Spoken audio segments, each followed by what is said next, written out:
Hey y'all, my name is Taylor. Welcome back to my channel, or welcome if you are new. So in today's video, I'm going to be talking about my recent reads. So these are books that I've read from January 1, 2025 to middle of February. So just a quick personal update. I am filming this the day before I am due to give birth to my second child. So I really wanted to get my thoughts recorded so while they're still sort of fresh.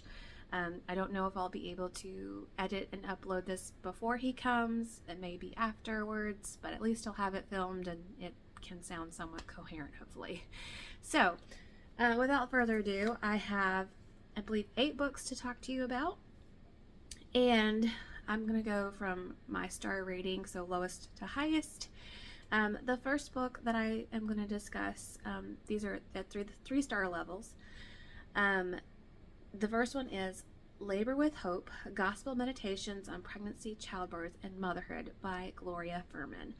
Now, as you might can guess, since I am imminently about to give birth, that is why I picked up this book. I rated it 3 stars because it was not quite what I was expecting. I feel like the title is a little bit misleading because I wouldn't necessarily say it was meditations on pregnancy, childbirth, and motherhood, because from that type of title, I was more expecting like a pep talk, which is what I was wanting. I was wanting something that told me, you know, God is with you through this. There's some scripture to show he is with you in childbirth, stuff like that, where it's more encouraging. Maybe some practical stuff in there too. I don't know, but it was more kind of a discussion of parallels in the Bible, not even just actual childbirth, but the metaphor of childbirth, and some difficult things that people go through. There's talks about, your faith is like childbirth, some other things in the Bible. I can't even remember all of them, but it was kind of more so of what the Bible said about childbirth, even as a metaphor versus like actual childbirth. There was part of that too, but more so like a dissertation on it, which the writer did say that she was supported or heavily influenced by this man who did a dissertation, or I guess that's the word, dissertation. Can't think of words. As part of his study of the Bible, and so she incorporated it into a book to make it more like everyday language for the regular person type of thing. So yeah, it's more kind of a discussion of what's in the Bible versus like how to help you give birth better. So it was interesting. There were some aha moments that I had. There were a couple of moments where I wasn't quite sure. I'm not as knowledgeable. I am a newish Christian, so I would have to look into it more later, because I was like, I don't know, I haven't heard that before, so don't know some parts of it, how theologically sound they were. But she did have a good overall message of, God is the reason that we do childbirth. He, as difficult as it may be, he is our reason why, and he is there. So yeah, and also, I just wanted to mention that I really can't stand it whenever an author, particularly in nonfiction, draws attention to the reader. Like, as an example, in this book, she said, "Friend, blah blah blah blah blah, friend, blah blah blah blah blah," and I'm like, it was so repetitive, and I was just like, I don't even know you. Like, I feel like it would be more appropriate to say sister, because we're sisters in Christ, maybe. I don't know, but I just felt kind of like it was a little bit condescending, maybe. I don't know, maybe it's just me and my hormones, but I don't know, I just did not like that it said that. Maybe it was the audiobook version too, because I did listen to this via audiobook. It's a quick audiobook. It's like 4 hours maybe. Yeah, it's kind of a little bit pessimistic too. I saw some other reviewers say kind of similar things. where it was just, I don't know, it wasn't uplifting or encouraging per se, but I mean, God is encouraging. His existence and our salvation through him is uplifting and encouraging, but as far as like getting through labor, that part, it was not quite helpful in that department. So anyways, I would recommend it if you are interested in how the metaphor is included in the Bible, more so for that versus like you're getting ready for birth. So yes, now that I'm done harping on that book, sorry, I feel like I went forever on talking about that book. But anyways, the next 3-star book that I rated was Regency and Regicide by J.J. Fisher. I added this to my TBR because of the cover. I really think it's quite gorgeous. I love alliteration, if you can't tell from my channel name. So anyways, I did kind of mistake it for another book that was on my TBR because it has like the line over the character showing two different sides of them, so to speak. But I did realize in the end when I bought it that it is a completely different story. It is a standalone. So what it's about Diana. She is an author or novice writer in the Regency era, and she goes to sleep and she wakes up in the world that she has written. Just so happens that the guy she's been in love with for forever, he is somehow wakes up in the story too. So it's about them trying to survive in this medieval-esque type world, fantasy world, with, beasts and things. And it is also them figuring out their love story kind of thing. So, yeah, the premise behind it sounded really good. It's just, it was a little bit disappointing in how it was executed. I don't know. There were some problems that I had with it as far as, okay, so she wakes up in this world and she is supposed to be the goddess of this world. Like, she has like a shrine and she's like, oh, this is weird, and she meets this band of ruffians that kind of reminds me of Robin Hood, to be honest. And he thinks that she is an actual goddess, and she does tell him that I'm not the goddess you're thinking I am, but she doesn't come quite out to say I'm not the goddess. She kind of went back and forth across the whole book, where she kind of, didn't dissuade him, but she never fully said I am the goddess. So I would have hard DNF'd it if that was the case, but she just said, I'm not the goddess you think I am. So I think she was trying to come across as yes, I created this world as an author, so you could use that term goddess because they're not going to know what author meant. But it still felt really weird to me that she was kind of loosely associating herself with being the goddess of this world. Meanwhile, the male main character, I forget his name, Nash, he is obviously a Christian because he brought up several times God, and he was more of a Christian than she was, because he had some problems with things that she didn't necessarily have problems with. So it was kind of weird that she is not shutting down the goddess misconception of her as strongly as she probably could have. And then God also being in there too. I don't know, it was weird to me.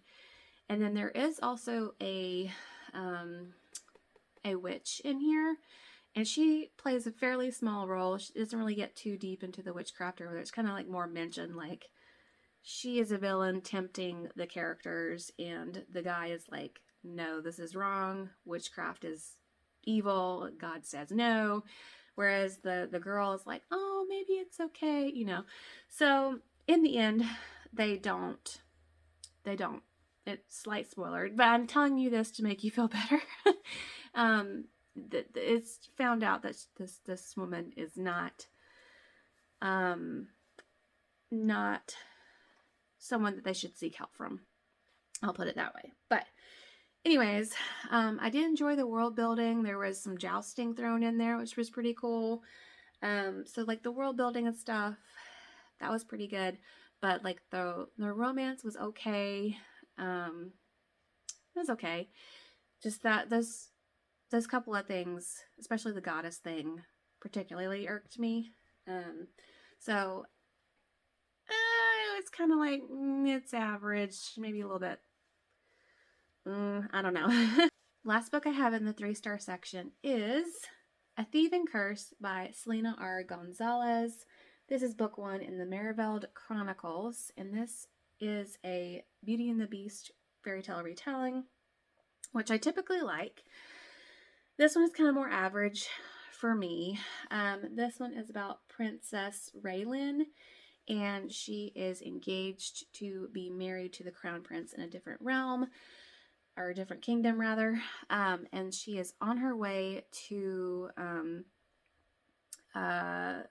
get married to this guy, this crown prince, and her party of people get attacked. She ends up escaping, and this dragon rescues her / kidnaps her and takes her to his lair because she's injured. And then it come to find out that this dragon is actually the true crown prince who was dethroned because he had turned into a dragon. So she ends up having to stay with him in this cavern for reasons that I won't say, but yeah, it was okay. Like I said, it was more YA than I like. Yes, it is written YA, but it's very YA in my opinion, because their interactions were just more juvenile to me. They weren't like straight up. She was more rude. I'll say that. She was more rude, and I don't know. I just, whenever I think of Belle or the beauty character, she's the one that is more open and trusting and letting him enter her heart type of thing. This girl, it took her like half the book to realize that she was in love with him. And I don't know, it just, there's other people living in the cave with the dragon guy. He can turn into a full dragon, by the way, but mostly he's in human form but has dragon features. But if he like loses control of his anger, then he turns into a full dragon as part of the curse. That didn't bother me. But anyways, he lives in this cavern, this cave, with people that helped him grow up because he escaped his castle when he was a child. So they have more of a parental role for him. So I don't know. It just felt very YA. Yeah, I really enjoyed the later half of the book more than the first half because of her attitude towards him. And then there were just some over the top things towards the end that happened. I was like, this is a bit much even for a fantasy story. Like, I know fantasy is not real, but like the human parts of it, like the human interactions, the human motives behind things, I feel like have to be, pretty realistic, because it's in a fantasy world, you're accepting that part, but like the human side of it should be pretty realistic in my opinion. And I feel like there was some things that happened that just didn't feel like would happen. I don't know if I'm explaining this well, but it was okay. I liked it. Wasn't the greatest Beauty and the Beast retelling I've ever read. My 4-star reads, the first one is The Wicked Prince by Celeste Baxendale. And I feel like I am a little bit of a minority opinion on this because all of my friends really, really loved this book. And I liked it, but I feel like I didn't love it as much as my friends have, which is okay. But this one is a gender-flipped retelling of Robin Hood. So Robin is female, and the love interest is actually Prince John. And so what happens is that Prince John is the regent of this kingdom. Robin's, as usual, causing problems, robbing things, he's getting slack for it from the king. And so he creates a plot to capture her. And so when he does, he's like, you can either die or marry me. So she chooses life. So they get married. So it is a enemies to lover, marriage of not so convenience type story, I guess. And so as they are married to each other, her perceptions of him as a bad regent are tested, because she sees behind the door, behind the rumors, behind what people say about him, to what truly goes on. And then they obviously form a relationship. A romance starts to bloom. It was fun. It was interesting, an interesting take on the Robin Hood retelling story. I just didn't. Prince John, he's fine. He's just not my personal favorite hero in a story, or the male interest. Like he was okay, but he just didn't capture my attention as far as like what a romance is, or what I like to read in a romance. But that's just my personal preference. I enjoyed the story. It was fun. Like I said, most of my friends gave this like 4.5, 5 stars. So I'm a little tiny bit of an outlier, but it was still good. Would highly recommend it. Next, I read, in this category, I read The Silent Night by Sarah Baron. This one is part of the Christmas Chronicles multi-author series. It's retellings that are supposed to be centered around Christmas. This one is slightly more Christmassy, but I would say you'd still be fine reading it in the winter, regardless of if it's close to Christmas or not. But this is a Sleeping Beauty retelling, which I haven't read as many of, but this one was very, very unique and fun.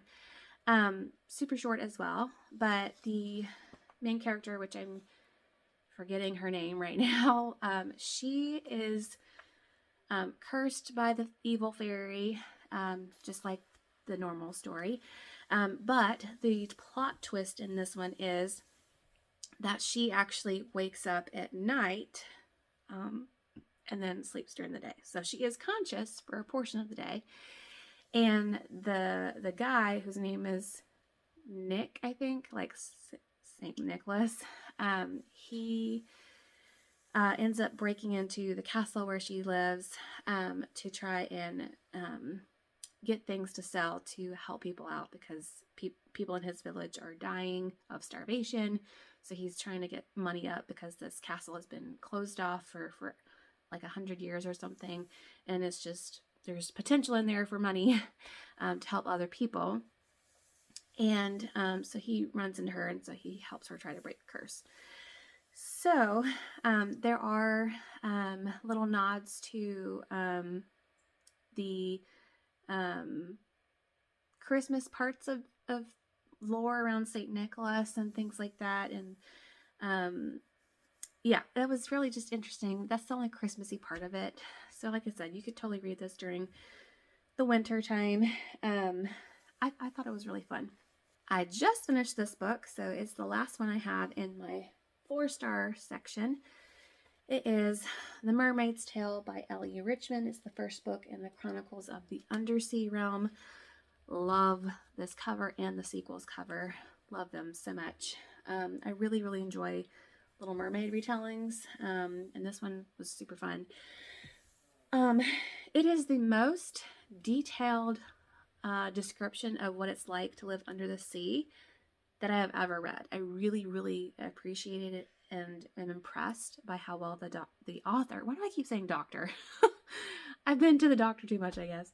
The author, how the author wrote those descriptions, like even down to like having, instead of a ponytail, you have a seahorse tail. And you know, this girl is a dugong shepherdess, kind of like a sheep or cows, something like that, but it's their version of that, you know, under the sea version of a cow or a sheep.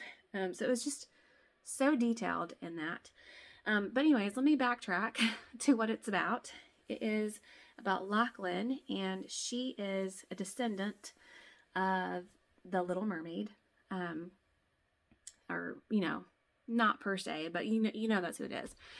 And the Little Mermaid of the past, did get her wish to go to shore and have legs and marry her Prince Charming, but she failed to follow through on her bargain with the Sea Enchantress, which was to basically steal her voice in this locket and deliver it to the Sea Enchantress.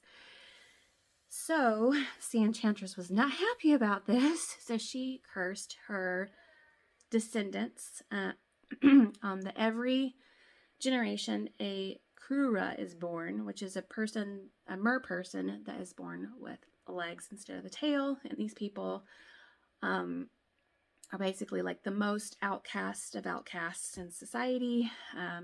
Lachlan in particular, she lives outside the city gates. She's barely scraping by, trying to make money. She's threatened, that type of thing. So, her niece is born, and she is also a Krura, and her life is threatened as well as a baby. And so, Lachlan is determined to try and find a solution to rescue her niece and get her out of harm's way. There is a quest in here. There is a romance, which was my least favorite part of the book. So her romance is with Darren. Darren is a merman, a very unique merman. He is a treasure hunter, and he has actually known her since day one, since she was born. They are 8 years apart. He found her because she was abandoned in the reefs as a baby because of her being a Kura. He found her in the reefs, and his family, I think, basically raised her. But he's known her whole life, and he has feelings for her. She has feelings for him, but they haven't told each other, that type of thing. I sometimes am okay with the age gap thing. Like if it's more than 5 years, I'm like, maybe, it just kind of depends on the situation. But what really is the kicker for me is whenever the older person in the love situation knew the younger person as a child. Like that it doesn't feel right to me. I don't like that. I can deal with the age gap more than this, where they knew them as a child. It just feels weird and yucky to me. But anyways, it was brought up several times that I've known him my whole life, blah, blah, blah. We're 8 years apart. It was brought up several times, so I couldn't forget about it. And plus, this miscommunication trope was going on, or lack of communication, no communication. They aren't telling each other their feelings, which I get and I don't get. But yeah, that was a bit annoying because basically the whole book they're arguing. But everything else besides that was excellent in this book. The world building, like I said, was phenomenal. I swear, every single chapter had a mini plot twist this book went places I did not see it going. I was floored. Every chapter I was like, oh, I didn't know that was going to happen. So other than the romance part, it was good. So I'm hoping that book 2, they will come to their senses. I'm just going to ignore the known her since a baby thing, but so anyways, it's just a personal me thing. Everybody that I have ever heard talk about this has loved it. So I did really enjoy it. And I will say, anybody that I've ever heard talked about this book has said the cliffhanger is brutal. They are right. It is one of the most brutal cliffhangers that I have ever read in a book. So highly recommend you have book 2 on deck. I did, and I immediately started reading book 2. I'm currently reading it now, enjoying it so far. So yeah, 4.5 stars. So I have 2 more books to talk about. The first one is The Midnight Blizzard by Mary Meckham. This is another book in the Christmas Chronicles story that I just talked about earlier. Also, even more so than The Silent Night, it is more wintry feeling. So this one is a mashup of Jack Frost and, if I can get my breath, Cinderella. Being pregnant almost 40 weeks is hard to breathe. Anyways, so it's such an interesting mashup. And then there was also the incorporation of the 12 days of Christmas in there thrown into. So that's your Christmas element part of it. Like I said, you can read it at Christmas or you can just read it during the winter. But it was such an interesting mashup. So in this world, Noelle, she is the Cinderella story. So her father just died. She has an inheritance, but her stepmother has basically stolen that from her. So she goes to the castle and has to basically, in order to gain access to the castle so she can find the will that is in the vault, she has to pretend to be a part of this competition for trying to get the prince to propose marriage to these girls. So her stepsisters are there. That's why they're there. So she's having to navigate all of that. And she meets this mage. They're calling him a mage, but he has the ability of controlling ice. So he's the Jack Frost in the story. Which is very interesting. These people are mages are outcasts, and so she's a mage rights supporter. That's why she's looking for her inheritance, because she had set up a school and her stepmother shut it down. So she's trying to get the school set back up, but she needs her inheritance to do it. So it was just so fun and interesting, and I really, really enjoyed it. There are animals, or specifically dogs, in this one, and it's a little bit too much for me personally, but it's not quite my thing to be that much of a dog lover. But the main character, she really loves her dog, so that detracted a little bit of the enjoyment for me personally. But I know plenty of people who are dog lovers that are to that level. I like dogs, but not a ton, if that makes sense. Last book I want to talk about is In Royal Ruins by Serena Clark. This is a King Thrushbeard retelling. So in this story, the young woman, the princess, she has been declining very rudely all the marriage proposals that she receives. Her father's trying to, secure her future, make sure she has a husband, is happy, yada yada. And so she's very rude to this man who shows up, and he's a peasant and completely beneath her in her view. And so she's so rude to him that her father marries them on the spot, and she literally has no choice. And so she goes off with this man that she barely knows, married to him.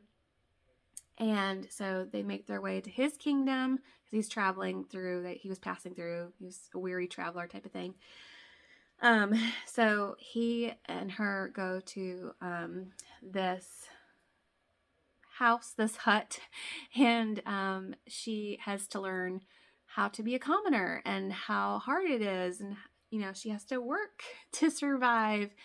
And yeah, so it was so fun. You find out who the peasant guy that she marries really is at the end. I won't say that, but there's a little bit of a mystery in there, because he's not quite who he says he is, as you find out later on in the book.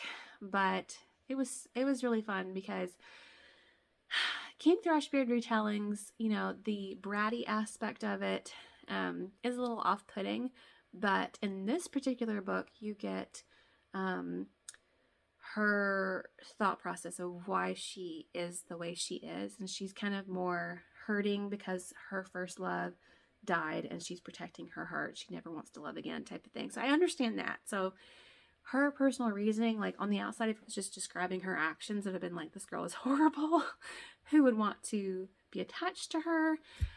But you understand why she is the way she is when you get that thought perspective. So I thought that was really well done. I love seeing her character grow so much, breaking down barriers and learning from her past, Um, so it was just fun. It is a marriage of convenience, so they do share a bed, but it is clean. It's secular fiction, so there's no explicit contents or sex scenes or anything like that. There are maybe a little bit more detailed kissing, but I felt like it didn't cross the line or anything. I mean, they're married, but I didn't feel like it was over the top, personally. The only other thing I'll say about it is the ending. There was an aspect to the story where I was like, this wouldn't necessarily be okay in the real world, but since it's in the fantasy fairy tale retelling world, it's fine. So there's that. But yeah, I definitely will say this has been my favorite book of the year so far. I really, really enjoyed it. So thank you all so much for watching. I feel like I've hardly kept my breath the whole video. But let me know if you have read any of these, as usual. If you're interested in any of them, let me know your thoughts, all the things, and I'll see you in the next video. Bye, y'all.